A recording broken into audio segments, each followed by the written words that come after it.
উদ্বোধনের কাজ শুরু হয়ে গেছে।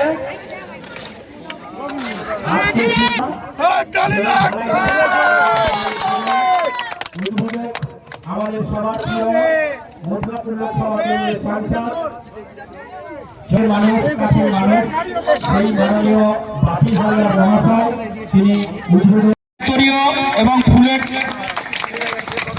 তোড়া দিয়ে 1 নম্বর ব্লকের শিক্ষার কর্মাধ্যক্ষ শাহানা খাতুন মাননীয় বাপি হালদার মহাশয়কে বরণ করে নিলাম আমরা।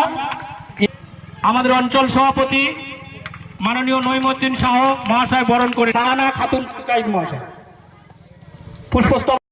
সেই কংক্রিট রাস্তার কাজের যে শুভ উদ্বোধন, শুভ উপেক্ষায় প্রায় 2 ঘন্টা ধরে বসে আছেন। আমরা